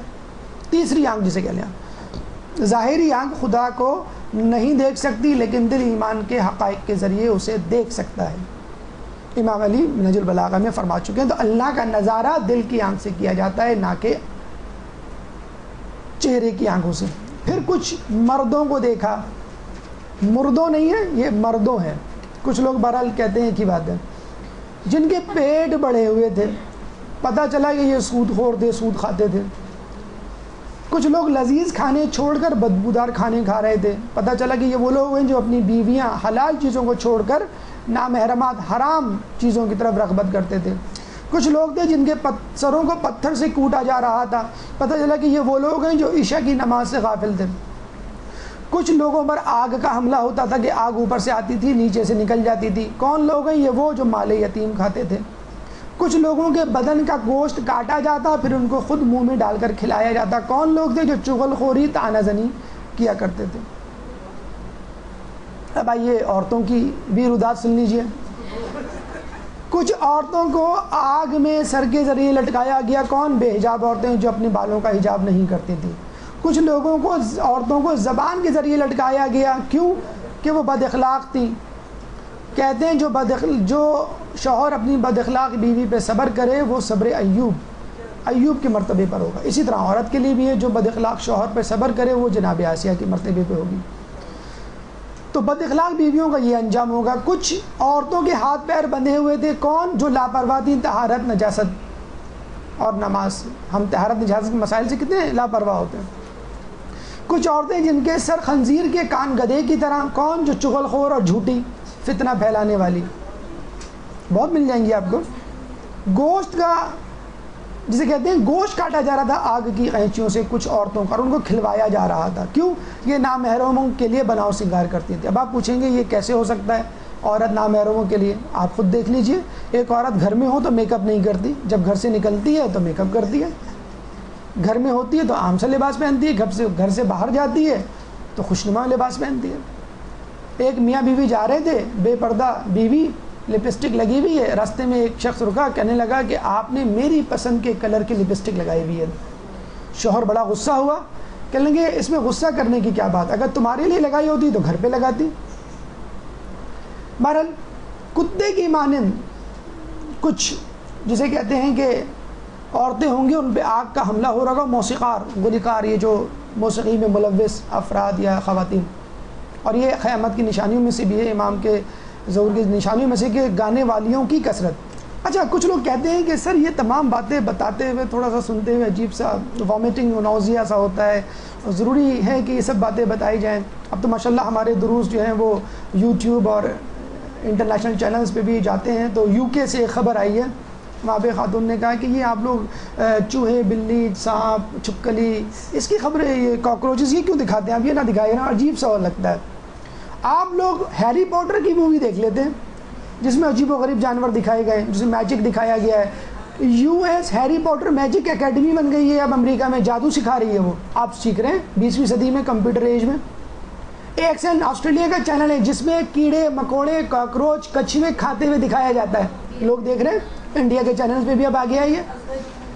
جاپان کے لوگ dead fetus, stillborn babies hospital phone کر کے ٹیک اوے ڈلیوری کے طور پر منگواتے ہیں اور کھاتے ہیں ان کو. تو یہ چیزیں ہمارے دور میں ہو رہی ہیں, اور جب آپ کو آپ کی منزل آئینہ دکھا دیا جائے تو آپ پریشان ہو جاتے ہیں کہ ایسا نہیں ہونا چاہیے. بیت المعمور دیکھا, وہ کعبہ جو کعبے کے عین اوپر ہے, اگر پتھر گرایا جائے روایتوں میں آئے کہ عین کعبے پہ گرے, کہ جس پہ فرشتے طواف کر رہے ہیں. وہاں پہ دیکھا کچھ لوگ نفیس لباس والے, کچھ لوگ غلیظ لباس والے. اور رسول اللہ جب جنت میں جانے لگے تو نفیس لباس والوں کو آنے دیا گیا اور غلیظ لباس والوں کو نہیں آنے دیا گیا, حالانکہ تمام کے تمام اصحاب رسول تھے. رسول اللہ نے کہا کیوں؟ انہوں نے کہا کہ جنہوں نے گندا لباس پہنا ہوا وہ لوگ ہیں جو آپ کے اصحاب تو تھے لیکن آپ کے مرنے کے بعد آپ کی سنتوں کو ترک کر دیا. سلمان فارسی روتے تھے رسول اللہ کی وفات پہ. لوگوں نے کہا کیوں؟ کہنے لگے مجھے ڈر ہے کہ میں رسول اللہ کی سنت سے نہ پھر جاؤں. کہتے ہیں ایک عابد جو ہے وہ حمام میں جانے لگا, گندے کپڑے تھے, حمام والے نے روک دیا, باہر کھڑے ہو کے رونے لگا. لوگوں نے روتے کیوں؟ کہنے میں اس لیے رو رہا ہوں کہ آج اس حمام والے نے گندے کپڑے کی وجہ سے مجھے روک دیا, کل اللہ مجھے گناہوں کی غلاظت میں اٹے ہوئے کپڑوں کی وجہ سے جنت میں جانے سے نہ روک دے. کراچی کلب ہمارے ایک دوست گئے, سینڈل نما چپل یا چپل نما سینڈل پہن کر, ان کو گیٹ پہ روک لیا کہ یو آر ناٹ الاؤڈ. کیوں؟ شوز نہیں پہنے ہوئے آدمی. کراچی کلب, کراچی کے ہوٹل کلب کا واقعہ. انہوں نے کہا آپ کو معلوم ہے کہ میں کون ہوں؟ کہلے کون ہے؟ کہلے یہاں جو اسپیچ کمپٹیشن ہو رہا ہے اس کا میں جج ہوں, بطور مہمان آیا ہوں, چیف گیسٹ. اور وہ پریشان, کہنے لگے نہیں پھر بھی رول از رول. کہنے لگے اچھا تمہیں معلوم ہے یہ چپل یا سینڈل کتنے کا ہے؟ کہنے لگے کتنے کا ہوگا؟ 500 کا ہوگا. سیکورٹی گارڈ چوکیدار کہہ رہا ہے. وہ بڑے پریشان. فون کیا, جنہوں نے بلایا تھا وہ آئے اور باقاعدہ ان کے لیے ایک شوز کا انتظام کیا گیا, جس شوز کو پہن کے وہ اندر گئے. تو دنیا میں یہ حال ہے. تو اللہ تعالیٰ کہ اپنی جنت کو گندہ ہونے دے گا؟ اس کی جنت جوتے چپل سے نہیں گندی ہوتی, اس کی جنت گناہوں سے گندی ہوتی. کہا جاتا ہے کہ اگر مولا علی ہماری انچولی کی امام بارگاہ محفل مرزا شاہ خراسان آ جائیں تو شاید سیکورٹی والے اندر نہیں جانے دیں. یہ کیسا عجیب لباس, مطلب ظاہر سی بات ہے لباس پر پیوند کی جگہ نہیں تھی. روک لیں گے نہیں روک لیں گے. تو اصل لباس تقویٰ ہے, ظاہری لباس نہیں ہے. ابھی چند دنوں پہلے خاتون کہہ رہی تھی کہ میں کیا کروں سمجھ میں نہیں آتا, بچی کو کیا پہنا کے لے جاؤں, رجب میں اتنی زیادہ خوشحالی کے دن ہے. ہم نے کہا آپ کی بچی ماشاءاللہ کتنی بڑی ہے نا, 2 سال کی ہے. میں نے کہا 2 سال کی کوئی بھی فراک پہنا کے لے جائیں. کہ نہیں آپ کو نہیں معلوم, جو آس پاس کی عورتیں کتنی نظر سے دیکھ رہی ہوتی کہ کیا پہن کے آئی ہے بچی. 2 سال کی بچی کا فراک ان کے لیے پریشان کن ہو گیا ہے, اور وہ ہر دوسرے دن جو ہے بازار جا رہی ہے کہ نئے فراق کو پہن کے جائے. ظاہری لباس کی اتنی فکر آپ کو, اور لباس التقویٰ جو بہترین لباس ہے اس کی کوئی فکر نہیں. سدرۃ المنتہا وہ درخت کہ جہاں پر جبرائیل کی لمٹ ختم ہو جاتی ہے, اگر وہ آگے گئے مچھر کے پر یا انگلی کے پور کے برابر بھی تو ان کا چالان ہو جائے گا. ہو سکتا ہے ان کا ڈرائیونگ لائسنس ہی کینسل ہو جائے ہمیشہ کے لیے, آنا جانا وہ چھوڑ دیں. تو رسول اللہ کو کہا کہ رسول میری لمٹ ختم ہو گئی, اس کے بعد آپ اور آپ کی امت کی دیکھیں کتنی بڑی اللہ تعالیٰ نے ہم کو عظمت بخشی ہے کہ رسول کے ساتھ ہم بھی جا سکتے ہیں. یہ رسول نہیں, ہم بھی جا سکتے ہیں. کیوں؟ اس کے بعد جنت المأویٰ ہے, مخلصین کی جنت. شرط کیا ہے؟ جبریل کہہ رہے ہیں یہ وہ مقام ہے جو آپ کے لیے, آپ کی امتیوں کا, جو آپ کی سنت و طریقہ کار و شاہراہ پر وفات پائیں, جس پر سلمان فارسی رو پڑے تھے. اب آپ کہیں گے سر اتنی ساری سنتیں کس پر عمل کریں؟ آپ آسان ترین سنتوں پہ عمل کر لیں. رسول نے کہا میں 3 چیزیں کبھی نہیں چھوڑوں گا, زمین پر بیٹھنا, سلام میں پہل کرنا, پیادے کی مدد کرنا. کوئی مشکل کام ہے؟ اب اس کا مطلب یہ نہیں کہ ڈرائنگ روم میں سب بیٹھے ہوئے آپ جو ہیں وہ نیچے بیٹھ گئے. کہنے کا مقصد یہ کہ محفل میں جب بیٹھیں تو ایسے لگیں کہ پہچانے نہ جائیں, کسی خاص کرسی, خاص جگہ, منصب کی تمنا نہ کریں. سلام میں پہل, چاہے بچہ کیوں نہ کرے, رسول کہتے تھے میں سلام میں پہل کروں گا. ہم دیکھ رہے ہوتے ہیں کب وہ سلام کریں. پیادے کی مدد, یعنی اگر میں سواری پر ہوں, کوئی پیادہ جا رہا ہو تو میں اس کو سواری پہ ضرور بٹھاؤں گا یا اس کے ساتھ پیادہ چلوں گا. ہم جو ہیں وہ چیزوں کو شیئر کرنا, جو کہتے ہیں نا کہ جو مانگے کی چیز نہیں دیتے, شیئر کرنا جو ہے وہ لباس ہے, جسے کہتے ہیں موبائل ہے, کوئی برتن ہے, شیئر کرنا اپنے لیے توہین سمجھتے ہیں.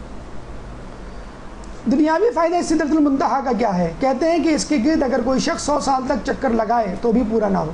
اس کی شاخیں 1000 ہیں, ہر شاخ پر 1000 پتے ہیں. ہر پتا اتنا بڑا ہے کہ اس پہ 1,00,000 ملائکہ ہر وقت تسبیح کرتے رہتے ہیں, اور یہ اتنا بڑا ہے کہ پوری زمین پر سایہ کر سکتا ہے. امام سے پوچھا گیا, امام نے کہا اس کے پھلوں سے دودھ, شہد, تیل, سفید روٹی اور لباس نکلتا ہے, اور اس وقت دنیا میں ان لوگوں تک پہنچتا ہے جن کے بیٹے بیٹیاں اور جو اس جگہ سے دار فانی سے کوچ کر گئے.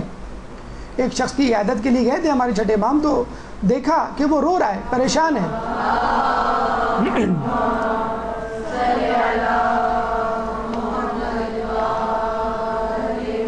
پوچھا کیونکہ اپنی بیٹیوں کی طرف سے فکر مند ہوں کہ میرے بعد ان کا کیا ہوگا. تو امام نے کہا کیا تو یہ سمجھتا ہے کہ تو ہوگا زندہ تو تیری بیٹی کو رزق ملے گا, نہیں ہوگا تو نہیں. تو امام نے پھر کہا کہ جس اللہ نے دانت دیے ہیں وہ اللہ کاٹنے کے لیے بھی کوئی چیز دے گا. لیکن ہم وہ بدنصیب, وہ ناشکرے ہیں کہ اگر ذرا دیر میں چیز مل جائے تو کہتے ہیں جب دانت ہوتے ہیں تو چنے نہیں ہوتے, جب چنے ہوتے ہیں تو دانت نہیں ہوتے. بیٹی سے نفرت, بیٹے کی خواہش اتنی شدید ہے کہ ابھی ہم کل ہی میں نے اخبار میں پڑھا کہ کیلاش سنگھ ہندوؤں کا ایک باشندہ ہندوستان کا, 37 سال سے وہ نہایا نہیں ہے. سادھو نے کہہ دیا اس کو کہ اگر تم بیٹا چاہتے ہو, لڑکا چاہتے ہو تو پانی کے قریب بھی نہ جانا, اور اس چکر میں اس کی 7 لڑکیاں ہو چکی ہیں. 37 سال سے وہ نہائی. تو یہ ہم احمق لوگ آج تک دنیا میں موجود ہیں. خیر ہندوؤں کیا مسلمانوں میں ایسے لوگ موجود ہیں. نہانے کی بات تو نہیں ہے, بہرحال منہ بنانے والے آپ کو مل جائیں گے. ایک عجیب فرشتہ دیکھا جس کا آدھا دڑ آگ کا اور آدھا دڑ برف کا. اور وہ روزانہ فرشتہ دعا کرتا ہے کس کے لیے؟ ہمارے لیے، اے پروردگار تو وہی ہے جس نے آگ اور برف میں اتحاد اور ملاپ پیدا کر دیا ہے، مومنوں کے دلوں میں باہمی محبت و الفت ڈال دے۔ 40 کہتے ہیں کہ اگر 40 لوگ جن کے دل یکجا ہو جائیں تو اللہ ان کی دعا قبول کرے۔ جبھی با جماعت نماز کے لیے کہا گیا ہے کہ جو دعا ہوتی ہے بڑی امپورٹنٹ ہوتی ہے، لیکن 40 دل لائیں کہاں سے؟ 40 جانور تو مل جائیں گے آپ کو، آپ کہتے ہیں 40 لوگ ہیں کلاس میں ہوں گے 40 لوگ، تو وہ تو ریوڑ میں بھی 40 جانور ہوتے ہیں، کیا ان کے دل ملے ہوئے ہوتے ہیں؟ دلوں کا ملنا ضروری ہے۔ کسی تقریب میں چلے جائیں، آپ چھوڑیں تقریب کو، آپ خوشحالی کی اتنی دن آ رہے ہیں آج کل رجب کے، آپ محفل میں چلے جائیں، مسجد میں چلے جائیں، لوگوں کی گفتگو سن لیں کیا ہو رہی ہوگی، پھپھو کی باتیں، خالہ کی باتیں، ابو کی باتیں، بھائی کی باتیں، چچا کی باتیں، کسی نہ کسی کی غیبت، کسی نہ کسی کے بارے میں جسے کہ تجسس، جھوٹ بولا جا رہا ہوگا۔ رسول اللہ کے اعزاز میں ایک ڈنر دیا گیا، اب البتہ اتنی بڑی سلطنت، ملکوت، عالم اعلیٰ، ملاء الاعلیٰ، جنت دوزخ، بھوک تو لگے گی نا۔ ہم جاتے تو ہم کہتے ہیں اللہ تعالیٰ یہ ذرا ایک چکن بروسٹ کا انتظام کرتے ہیں، سجی کا ہو، تھوڑا سا اس میں سلاد وغیرہ رہتا ہے، کیچپ، ایک مینیو لسٹ دے دیتے ہم، پہلے تو ویٹر کو بلاتے، فرشتے کو ادھر آؤ، کیا کیا ہے سب لے آؤ، اب پتہ ہے بل تو دینا نہیں ہے، تو وہ ہم تو اس طرح کا سوچتے ہیں کہ یہ چیزیں دے گا اللہ تعالیٰ، بلکہ جانے سے پہلے ہی سوچ لیتے کہ اللہ تعالیٰ سے یہ ریکویسٹ کریں گے فرینچ فرائز ہوں تھوڑی سی، اس میں ذرا سا ٹاپنگ ہو مایونیز کی، یا رول ہو مایونیز والا، یا چکن کڑھائی ہو کم از کم، تاکہ لوگوں کو بتائیں کہ ہم کیا کسی بڑے کے جائیں نا تو کیا پوچھتے ہیں، بڑے کے کیا جائیں، مجلس سے واپس آ جائیں کیا تھا، کہتے ہیں وہ موضوع تھا شب میں، نہیں موضوع نہیں پوچھ رہا ہوں، نیاز میں کیا تھا۔ تو آپ ہوٹل اور ضیافت تو چھوڑیں، مجلسوں میں واپس آتے ہیں، لوگ کہتے ہیں آپ کو معلوم ہے فلاں کی مجلس ہو رہی ہے، پچھلے سال جب ہم گئے تھے، کس کی مجلس؟ ارے جہاں پہ وہ حلوہ پراٹھا ملتا ہے، سال بھر پہلے یاد ہوتا ہے کہ سال بھر پہلے ہم نے حلوہ پراٹھا کھایا تھا، اور یاد ہے وہ کم پڑ گیا تھا تو میں نے آپ کو کچن سے لا کے الگ سے دیا تھا پوری۔ اچھا ان سے پوچھ لو کہ کیا روایت، کیا آیات، کیا واقعات پڑھے گئے تھے، کہ وہ تو ہمیں تو یہی نہیں یاد کس نے پڑھے تھے۔ بہرحال ضیافت معراج جو ہے وہ کیا تھی؟ ایک سیب، فقط ایک سیب، وہ بھی چلتے ہوئے درخت سے توڑ کے کھا لیا بطور اسنیک۔ ہم ہوتے تو کہتے ہیں کہ اللہ میاں چھوڑیں، اب معراج وراج دیکھ لی، جلدی جانا ہے گھر میں، بھوک لگ رہی ہے، شاید گھر میں جا کے انڈا تل کے کھا لیں گے، لیکن یہ کیا سیب دے دیا آپ نے۔ ظاہر سی بات ہے کہ رسول اس درجے میں ہیں کہ مادی نعمتیں ان کے نزدیک کوئی اہمیت نہیں رکھتی۔ لوگ کہتے ہیں نا کہ کیا حور و قصور اور نہر اور میوہ جات کی باتیں، نہیں، جنت میں معانوی لذتیں بھی ہیں، لیکن اس کے تذکرے اتنے نہیں ہیں کیونکہ عوام الناس اس کو نہیں سمجھ سکتے۔ اگر آپ کو کہہ دیا جائے کہ وہاں پہ علم کی محفلیں ہوں گی تو کہیں گے وہاں بھی مدرسۃ القائم، کیا فائدہ، کیا فائدہ جانے کا؟ کھانے پینے کا تذکرہ نہ کریں، لباس فاخرہ کا تذکرہ نہ کریں، کوئی بھی نہیں جائے گا جنت میں۔ تو سیب کھلایا جا رہا ہے، سیب میں سے ایک نور نکلا، پوچھا یہ کیا ہے؟ کہنے یہ تمہاری دختر فاطمہ کا نور ہے جو آسمان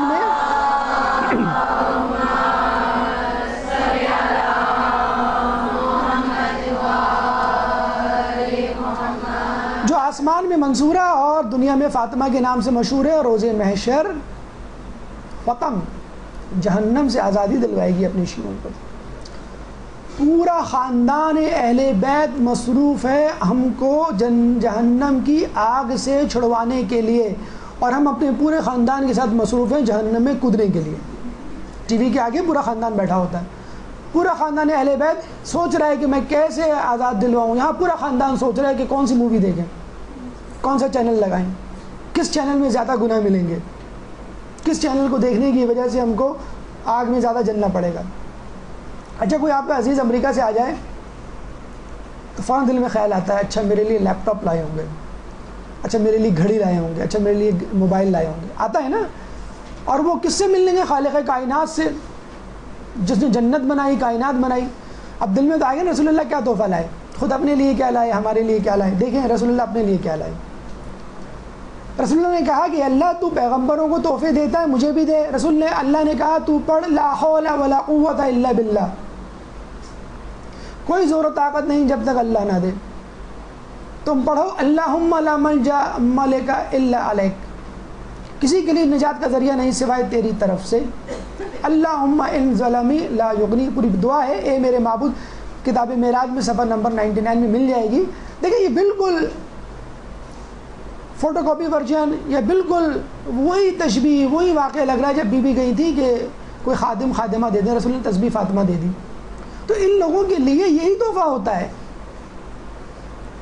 آپ بچے سے کہہ دیں بیٹا تم فرسٹ آؤ گے تو کہتا تو ہم آپ کو دعا دیں گے، کہے گا یہ کوئی دعا کوئی تحفہ ہوا؟ تو ہمارے یہاں تو معنوی تحفوں کی کوئی اہمیت ہی نہیں ہے. امت کے لیے کیا لائے؟ امت کے لیے بھی کوئی توبہ استغفار نماز اسپیشل روزے نہیں. کٹوتی ڈسکاؤنٹ لے کر آئے ہمارے لیے، بمپر سیل لے کر آئے. طہارت کے لیے پہلی امتوں کے لیے تھا کہ اگر جس کپڑے میں جس جگہ طہارت نجاست لگ جائے تو طہارت اس وقت تک نہیں ہوگی جب تک اس کپڑے کو کاٹ کے نہ پھینک دیا جائے.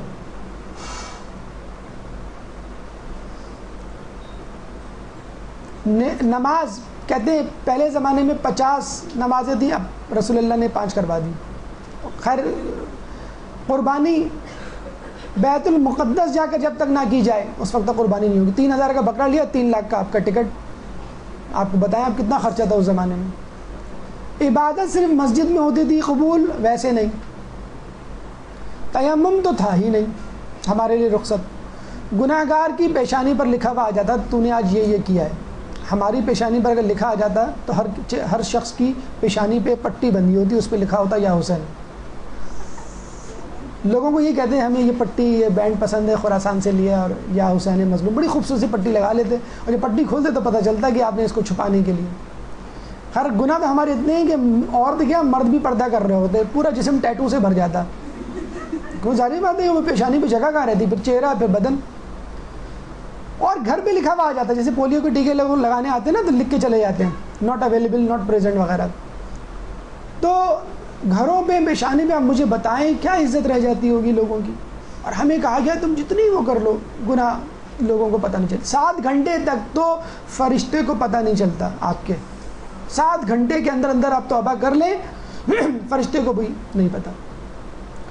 بخشش ایک گناہ کر لیں سالوں 30-40 سال تک استغفار کریں تب قبول ہوتی تھی.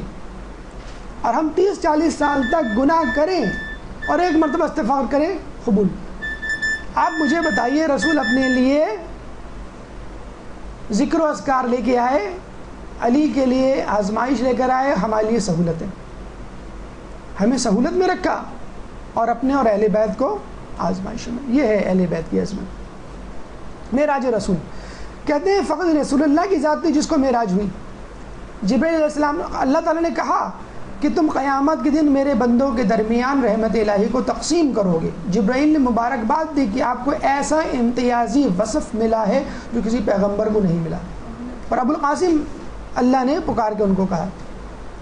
اور یقین کریں کسی شاعر نے بڑا اچھا کہا ہے، کسی عالم نے دین نے، کہ ہم اس وقت ہم سمجھ ہی نہیں سکتے رسول اللہ کے اعجاز کو کہ جب سدرۃ المنتہا پر جبرائیل علیہ السلام کی عقل جواب دے جائے، حد ختم ہو جائے تو ہم کیا سمجھیں ان کو. بے مقامی کے رسیدی نہ رسید ہیچ نبی، فقط فرق ہے عبد و معبود کا، یہ شان خدا ہے وہ شان محمد.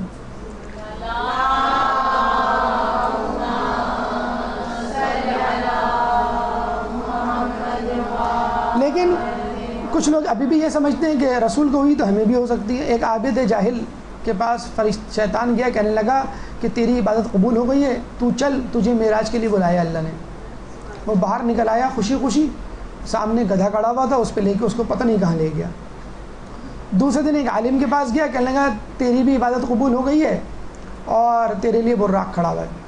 اس نے کہا کہ رسول کے بعد جبرائیل کی آمد و رفت اس دنیا میں ختم ہو گئی ہے تو وہ میرے لیے کیسے آ سکتے ہیں. تو عالم بچ گیا اپنے علم کی بنیاد پر. کہتے ہیں کہ رسول کے مسلسل سفر، مسلسل آیات مشاہدات آیات کے باوجود رسول خدا کی تسبیح کرتے رہے. کہتے ہیں ایک دفعہ محمود اپنے تمام غلاموں کو لے کے صحرا میں گیا کہ جو شکایت کرتے تھے اب ایاز کو زیادہ پسند کرتے ہیں. جواہرات سے بری تھیلی کو اس نے پھینک دیا، سارے جواہرات جو ہے صحرا میں بکھر گئے. کہنے لگا کہ جاؤ اپنی اپنی پسند کا ہیرا اٹھا لو اور وہ تمہارا. سب چلے گئے، اٹھا کے لے آئے، دیکھا تو ایاز وہیں کھڑا ہوا ہے. اس نے کہا تم کیوں نہیں گئے؟ کہنے لگا میرے لیے آپ ہی سب کچھ ہیں. تو ہم ہوتے تو فوراً اللہ سے کہتے کہ بھئی ہمارا فلیٹ کہاں ہے، ہماری پراپرٹی، ہماری جائیداد، ہمارا محل کہاں ہے، ذرا دکھا تو دیں، ذرا چیک تو کر لیں. تاکہ اپنی پسند کا پینٹ کا آرڈر دے دیں، کرٹن اور کارپیٹ چیک کر لیں میچنگ وغیرہ ہے کہ نہیں. خود کہتے ہیں اللہ ہمیں وہ جگہ نہیں، کچھ نہیں. اللہ تعالیٰ اللہ کا رسول کچھ نہیں کہہ رہا، جانشینی کے معاملے میں بھی خاموش کھڑا ہوا ہے کہ تو بتا میں کس کو بناؤں. اس تمام اعجاز کے باوجود رسول اللہ کی زبان مبارک پہ کیا تھا؟ لا احصى الثناء عليك كما اثنيت على نفسك. اے خدا میں تیری تعریف نہیں کر سکتا اس لیے کہ تو نے اپنی تعریف کی ہے. جو کام تو کر لے میں کیسے کر سکتا ہوں؟ الہی ما عرفناک حق معرفتک وما عبدناک حق عبادتک. اے پروردگار میں نے تجھے نہیں پہچانا جیسا کہ تجھے پہچاننے کا حق ہے، اور میں نے تیری عبادت ہی نہیں کی جیسی تیری عبادت کرنے کا حق ہے. حالانکہ اللہ کے رسول کہہ چکے ہیں کہ اللہ کو کسی نے نہیں پہچانا سوائے میرے اور علی کے، اور پھر کہہ رہے ہیں کہ نہیں حقیقت میں تو میں نے ویسا پہچانا ہی نہیں جیسے پہچاننے کا حق ہے. اللہم لا تکلنی الی نفسی طرف عین ابدا. خدایا مجھے پلک جھپکنے کے لیے اپنے نفس پر نہ چھوڑ. تمام تر اعجازات کو وصول کرنے کے باوجود، معراج پہ چڑھنے کے باوجود، یہ ہے عجز و انکساری کا مجسمہ رسول خدا کی ذات. معراج امت رسول. اب آپ سوچتے ہوں گے رسول گئے، ہمیں بھی خواہش ہے کہ ہم بھی جائیں رسول کے ساتھ ہوتے. آپ کے لیے زمین کے اندر ہی معراج موجود ہے، اسی زمین پر. الصلاۃ معراج المومن، نماز مومن کی معراج ہے. المصلی یناجی ربہ، نمازی اپنے پروردگار سے مناجات کرتا ہے. واسجد واقترب، سجدہ کرو اور اپنے پروردگار کی قربت حاصل کرو. اور اس کے باوجود بھی نہ کر سکو. دعائے معرفت کا جملہ ہے، پروردگار وہ آنکھیں اندھی ہو جائیں جو تجھے نہ دیکھیں. فضائل شب معراج کے حوالے سے کیونکہ قریب ہے آپ کو پتہ ہونا چاہیے اور اس کے اعمال مختصراً آپ کے سامنے پیش کر دیں. امام فرماتے ہیں شب معراج ان چیزوں سے بہتر ہے جن پر سورج چمکتا ہے. شب معراج واقع معراج کی وجہ سے افضل ہے. شب معراج اس لیے افضل ہے کہ اس میں ایک عبادت کا ثواب جس کا ذکر آگے آئے گا 60 سال کے عمل کے ثواب کے برابر ہے. شب حیات بھی کہا جاتا ہے لحلۃ المحیا. ابن بطوطہ نے اپنی کتاب رحلۃ البطوطہ میں لکھا ہے کہ 27ویں شب کو لوگ مولا علی کی ذریعے پر آتے ہیں جو لوگ مفلوج فالج زدہ بیمار ہوتے ہیں، اور نصف شب کے وقت وہ ٹھیک ہو کے چلے جاتے ہیں. میں اس وقت وہاں موجود نہیں تھا، بعد میں پہنچا، 3 لوگوں کو دیکھا، وہ وہی مفلوج زدہ تھے. ان سے پوچھا تو انہوں نے کہا کہ ہم اس لیے ٹھیک نہیں ہوئے کہ ہم 27ویں شب کے بعد آئے. اور 27ویں شب کے بعد جو دن ہے وہ بعثت کا دن ہے. اعمال شب معراج ہماری گفتگو کا آخری مرحلہ. غسل، رات میں غسل ہے، مستحب ہے. نماز عشاء کے بعد سو جائے، پھر نصف شب اٹھے اور نماز شب پڑھے. ایک نماز خاص طور پہ 12 رکعت نماز ہے، 2 رکعت کر کے سورہ محمد سے لے کے سورہ ناس تک کوئی بھی سورہ پڑھا جا سکتا ہے. بعد السلام 7 مرتبہ آپ کو سورہ حم، سورہ قدر، 4 قل اور آیت الکرسی پڑھنی ہے. اور ایک دعا ہے جو مفاتی میں مل جائے گی، الحمدللہ الذی سے لے کے انت اہلہ تک. ایک اور دعا ہے ضرورت قدر طویل ہے، 2-3 صفحے کی، اللہم انی اسألک سے لے کے یا ارحم الراحمین تک. اس کے علاوہ 15 رجب کو جو دعائیں پڑھی جاتی ہے وہ بھی آپ اس میں پڑھ سکتے ہیں. 27ویں کا جو دن ہے اس میں بھی غسل مستحب ہے، اور اس کا روزہ 4 اہم ترین روزوں میں سے ہے. یعنی سال میں 4 دن ایسے ہیں جس میں روزہ رکھنے کی بہت تاکید آئی ہے مستحب روزے کے حوالے سے. 70 سال کی عبادت کا ثواب ہے 27ویں شب کے بعد جو دن آئے گا اس میں. نماز جو بھی بیان کی گئی، زیارات رسول خدا امیر المومنین، تھوڑی سی فرق کے ساتھ اس کی نماز ہے. امیر المومنین اور رسول خدا کی زیارت، اور 12 رکعت نماز جو ابھی ہم نے نماز کے ضمن میں عرض کیا تھا. اس کے بعد دعا ہے، وہ انشاءاللہ آپ کو مفاتی کتابیں مل جائے گی. تو کوشش کیجئے شب معراج میں ہو سکے تو وہ کتاب لے کے ضرور پڑھیں. آیت اللہ دست غیب کی معراج نامی تفسیر نمونہ ہے، تو اس میں سورہ نجم، سورہ اسرہ کی آیات اور تفسیر پڑھیں. ورنہ کوئی درس، کوئی کیسٹ سنیں، اور وہ منظر اپنے سامنے اپنے ذہن کے نہا خانوں میں اجاگر کرنے کی کوشش کریں کہ جنت ایسی ہوگی، دوزخ ایسی ہوگی. اگر میں نے جھوٹ بولا تو میں بھی زبان سے لٹکا یا لٹکی بھی ہوں گی. اگر میں نے جسے کہتے ہیں گانا بجانا کیا تو میرا حشر اسی عورت کی طرح ہوگا جس پر آگ پڑ رہی تھی. تصور کریں تھوڑی دیر کے لیے اپنی مصلے پر، اپنے بستر پہ جہاں بیٹھے ہوئے، تاکہ آپ کے ایمان میں اضافہ ہو. آپ کی اس سماعت کا، زحمت کا بہت بہت شکریہ. اللہ تعالیٰ سے دعا ہے کہ جو کچھ پڑھا سنا اس پہ عمل کرنے کی توفیق عطا فرمائے. ہمارے خیال میں درس کے بعد سوالات کا جو وقت تھا وہ اب نہیں ہے، انشاءاللہ اگلے درس میں دوبارہ حاضر ہوں گے۔ اللہ تعالیٰ سے دعا ہے کہ امام کے ظہور میں تعجیل فرمائے اور ہمیں ان کے جانثاروں میں شامل فرمائے۔ وآخر دعوانا ان الحمد للہ رب العالمین۔